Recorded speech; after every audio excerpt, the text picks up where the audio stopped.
தன்னோட பொண்ணை கல்யாணம் பண்ணி கொடுக்கலன்னா 6 மாசத்துல வீடு வாங்கணும்னு சொல்லிட்டு கண்டிஷன் போடுறாரு. அதுக்கப்புறம் என்னாச்சுன்னு அந்த பஸ்ல அவங்க கேட்டதுக்கு எல்லா காசையும் ரெடி பண்ணிட்டேன், இன்னும் 2 மாசத்துல வீடு வாங்க போறதா இவன் சொல்றான். அந்த பஸ்ல எல்லாரும் இவனுக்கு வாழ்த்துக்கள் சொல்றாங்க. இப்ப என்னோட வீட்டுக்கு அந்த பொண்ணை கூட்டிட்டு போனதும் என்னோட மாமனார் இவன் மேல ரொம்பவே கோவமா இருக்காரு. நல்லவனா இருக்கலாம், இவ்வளவு நல்லவனா இருக்க கூடாதுன்னு சொல்றாரு. வேற ஜாதியை சேர்ந்த யாரையும் இந்த வீட்டுக்குள்ள அனுமதிக்க மாட்டேன்னு அவர் சொல்ல, அதுக்கு இவனும் அந்த பொண்ணு வெள்ளையா இருக்கிறதுனால இவன் கண்டிப்பா பிராமண பொண்ணு தான் அப்படின்னு சொல்றான். அதனால அந்த பொண்ணு அவர் அந்த வீட்டுக்குள்ள சேர்த்துக்கிறாரு. இவங்க வீட்டுல வெறும் வெஜிடேரியனா இருக்கிறதுனால அந்த பொண்ணுக்கு சாப்பிட முடியாம கஷ்டப்படுறா.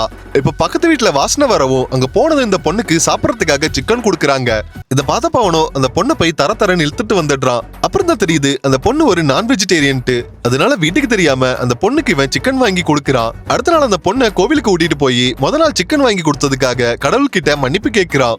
திடீர்னு அந்த பொண்ணு காணாம போனதும் இவன் தேடி பார்த்தா அவ மஸ்ஜித்துக்குள்ள உட்காந்து நமாஸ் பண்ணிக்கிட்டு இருக்கா. இவன் லவ் பண்ற பொண்ணு அந்த குழந்தைய போய் கூட்டிட்டு வர சொன்னா. மசூதிக்குள்ள இவன் போக முடியாதுன்னு சொன்னதும் என்னோட அப்பா மாதிரியே இருக்காதுன்னு சொல்லிட்டு இவ உள்ள போய் அந்த குழந்தைய கூட்டிட்டு வரா. வீட்டுல இருக்கவங்களுக்கு இந்த உண்மை தெரிஞ்சா பெரிய பிரச்சனை ஆயிடும் சொல்லிட்டு அதை மறைச்சிடுறான். அடுத்ததா வீட்டுல இருக்க எல்லாரும் இந்தியா பாகிஸ்தான் கிரிக்கெட் மேட்ச் பார்த்துக்கிட்டு இருக்காங்க.